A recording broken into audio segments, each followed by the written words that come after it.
they got attracted by many people, many companies who funded them. Will for surely help everyone in their whole soul background and stuff like that. Their parents are their inspiration.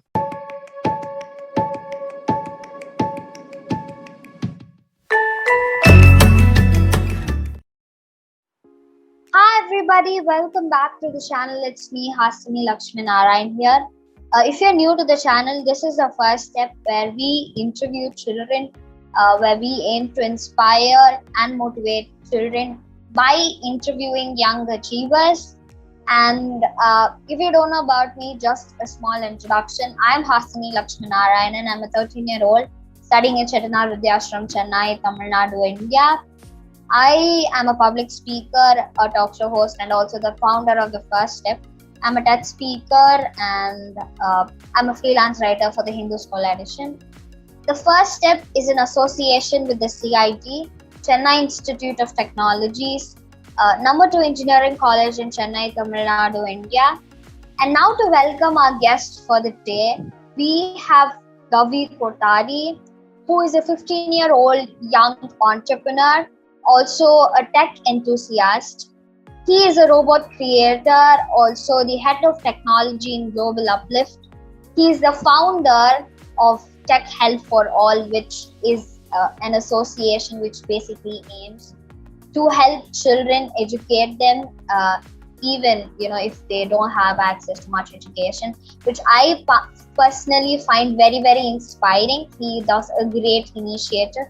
I'm so excited to interact and have this conversation with him, and hope you too are. So without no further delay, let's welcome him together. Hi. Hello. Thank you so much for accepting our invitation and being here. So curious for the interaction, and without further delay, let's move on. Yeah. Being the founder of Tech Health for All, what does the organization aim for? And how does this organization work, and what is the vision for the organization? So basically, Tech Health for All is the organization which aims to remove the technological illiteracy from the world. So basically, Tech Health for All was created by me and one of my friends. So we were sitting together, and as we see the COVID times, there were many people struggling from these daily basic apps. So primarily we started creating the tutorials on YouTube about how to use these apps, and after that some NGOs contacted us that they wanted to come on social media platforms and wanted some websites. So we helped them, and after that we thought of starting a new thing where we help NGOs, or basically we are going to start helping companies also in creating website, social media page, fundraising for them, and stuff like that. Great. That's amazing, actually. That's a great initiative. I too started off with the pandemic. That's last year in 2020. And I guess it works for many children right now, especially when you particularly find more time than usual being busy with school. And I hope it is another, some good influence for you, which doesn't totally take you into studies, but also gives you some relief from just studying. I guess you're doing your boards now, if I'm not wrong. No, my boards are over. This is 11. Over. Okay. Right. Great.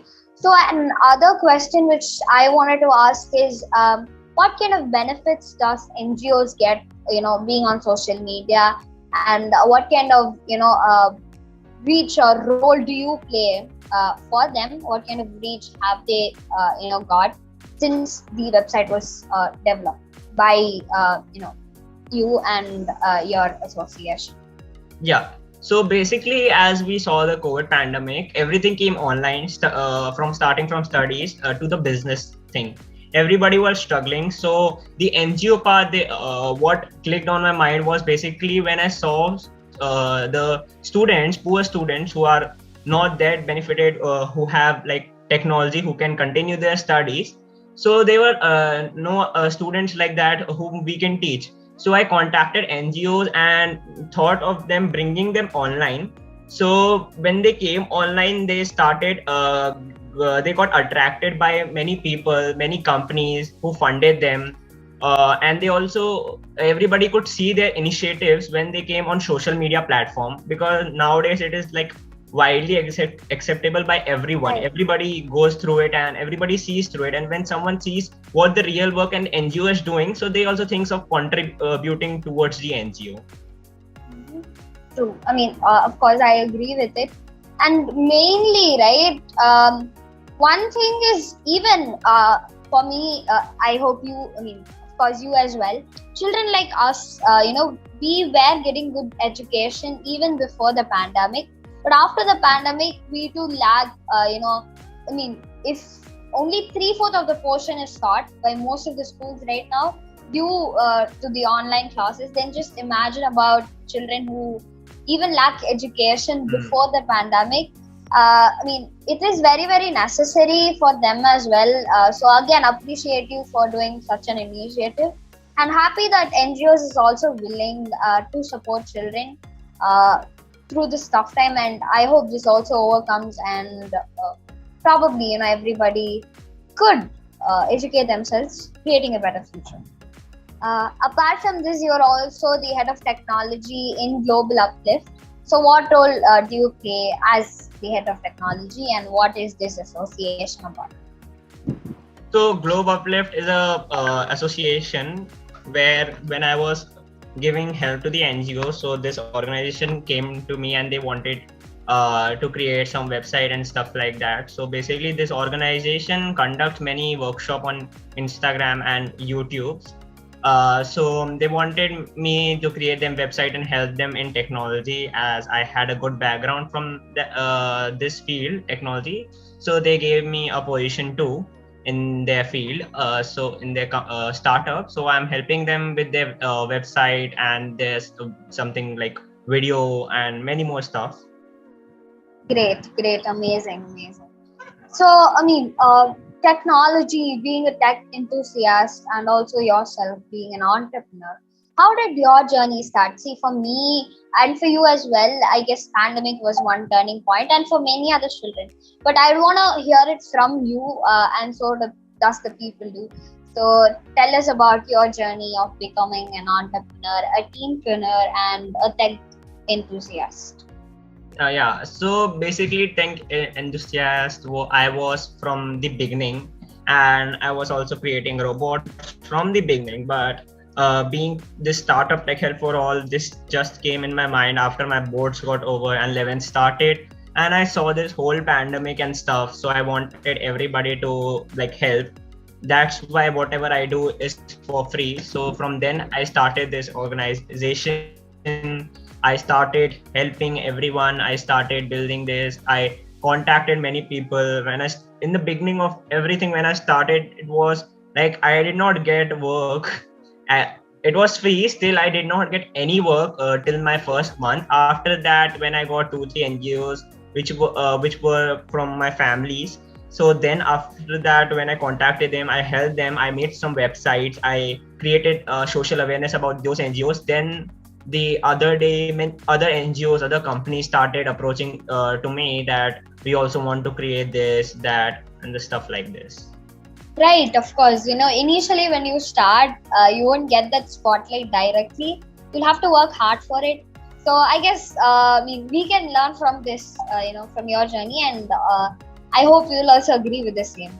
Yeah, right? Sure. So one more other thing, right? I guess one common challenge any teen entrepreneur or anybody that's any young achiever who'll have to manage both work and school at the same time, especially you being in a higher grade. How do you tend to manage time between your schoolwork and studies? Both are the same. I'm sorry, schoolwork and this entrepreneurial journey, or towards your passion, so you can rightly say it.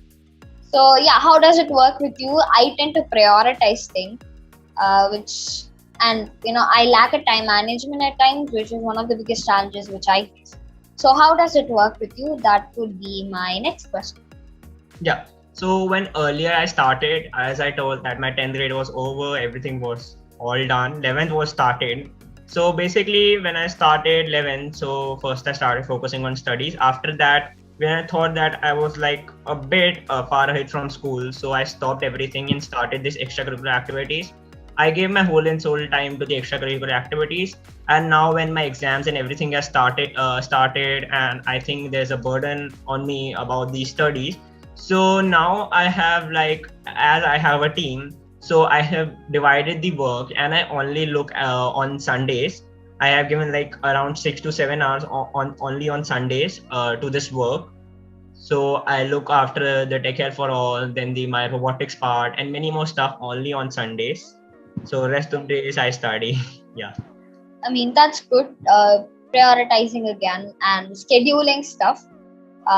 Great. And I guess this is one common answer, probably any person could say. And great. Again, good that you are able to manage the same at good time, which necessarily is also inspiring and shows your capability, that for you to experience both at the same time. So one other good question, I guess, is interesting for me. So social media, right? If you take LinkedIn for example, there are many children now at LinkedIn, that's young entrepreneurs, as far as what I have noticed. So do you think children being on social media for a good cause could benefit them? But according to people's survey, social media could either be a bad influence or a good influence for children, right?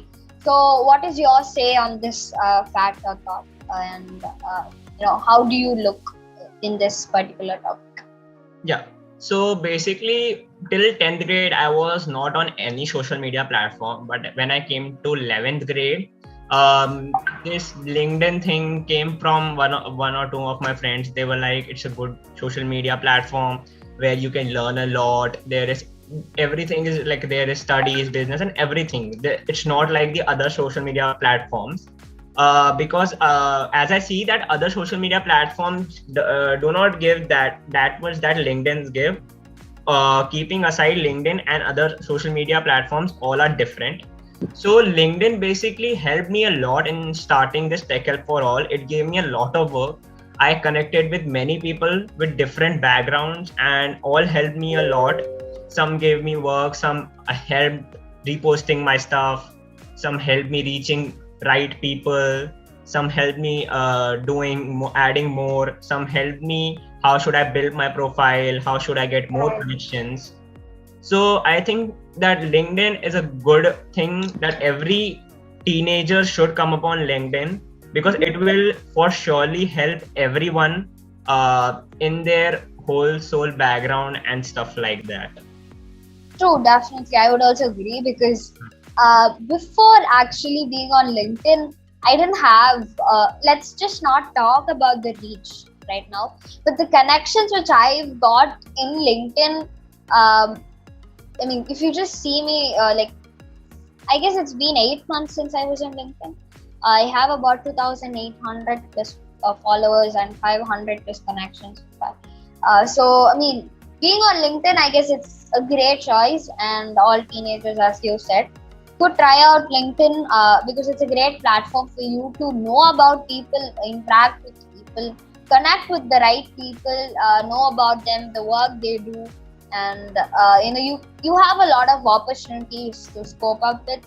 So LinkedIn is a great choice for also branding or promoting your work, also getting opportunities from other people. So yeah, it's a great choice. Not only LinkedIn, but I guess many more other platforms as well. But the right question which I really wanted to point on is, sometimes it could end up being bad, right? Social media might get children into trouble. Sometimes, not in most cases, but in so. What do you think according? Because there are a lot of news covers on this, right? So, do you suggest them, or just talk about this fact, because people think that social media especially for children, it isn't that necessary, as it could be a bad influence. Till the time you are doing right things, I think so the social media is good for you. Basically, as I told, I'm not on Instagram and Facebook, but surely I have heard a lot of things happening on them. But it's been like 3 months. I'm on LinkedIn. There's nothing happened to me. It was only one incident that happened. Like some people reported me, and my account got blocked, and then I had to contact to LinkedIn and get it unblocked. So the security system there is like really good. If you send any inappropriate content, your account gets directly blocked, or anybody report you, your account gets directly blocked. So I don't know about rest social media platforms, if they are good or if they are bad, but a normal teenager should come upon LinkedIn and express what they have done, so that people can reach out to you, and you can also read what other people have done and build your profile according to that. So it's a great help platform where you can build upon your profile. True. Yeah. I agree with you. So yeah, now we know you as an entrepreneur, right? People know you as an entrepreneur, the founder of, being a tech enthusiast, and you helping a lot of people, you aiming to educate the younger generation, people who don't have access to a lot of education, right? So you basically are an inspiration to many other people. But what is Gavi Kothari apart from all of this? What are your other hobbies? I mean, how does your typical day be like? Apart from schools, of course, you have your studies to do. So what are the hobbies? What do you like to do apart from studies? And who's your inspiration? And whom do you aspire to become? That would be my next questions. Okay, so coming upon your first question, apart from studies and the organization, I make robots, I do singing, and rest that if I have free time, so I have a brother, so I help him in his dance. As he's a dancer, so I help him upon what to do, and if I have time, so I do gymming too. So these are the stuff I do as extracurricular activities. Great. I mean, it's always better to experiment and get your hands into many fields as possible, because you never know how it's going to help you in the future. Yeah. Right. So whom do you aspire to become, and who is your inspiration to start all of this initiative? As such, I don't aspire or I don't have any inspiration, but the one thing common that everybody says is that their parents are their inspiration. Mm-hmm. And that's same in my case too. My parents are so much hardworking, they are dedicated, and for sure they have helped me a lot, and they are always open to what I want to become and what I want to do. Of course, right? Because parents are the first souls who's always there to support their child in whatever initiative they take. So appreciate and kudos to your parents who who have been supporting you and who have helped you reach the right path. And best wishes to you and for your future plans. So one last question, and then we good to wind up for today. What is the one thing you want to change and do to this society? One thing I want to change and do to the society is the thing that I'm doing, Tech Help for All. I want to help everyone know, have a basic knowledge about technology, and they should really cope up with the generation. As we see that everybody says there's a generation gap between their parents and children. I want to remove this gap, and I want those parents should be with their children, and they all should know what is technology. And the other thing is, I aim, like, I don't know how much time this corona thing will go on, but still I want to help those poor children who are less privileged and don't have technology. I want to help them with getting technologies, and I want to help them that they should continue their studies as we are continuing. Yeah. Right, of course. That's a great initiative and idea. I hope this thought of yours does reach out to more new people, and people also get to experience that, especially children from no background families, also stepping stone into education, because now education is the most which is being prioritized, which will play an important role on what you'll be doing in your future. Because now without education you can't get a major job which will give you a good name in the society. So it's always best. And also, yeah, all the best once again. Thank you so much for accepting our invitation and spending your time. I had great interaction with you today, and I hope the people also enjoyed it. So if people watching this like the video, please don't forget to like, share, subscribe, and comment down below if you have any suggestions or feedbacks for me. And also, please don't forget to turn on your post notifications, and because you don't have to miss any more further updates. From the first step, we launched a new series called The World of Seven Lines. We'll attach the card. You can check it out. I'll leave the link for our blogs in the description and all of our social handles. Please do check it and support as like you do. That would be a wrap for today. Signing off, it's Gavi and Hasini here. I'll see you next week. Bye bye.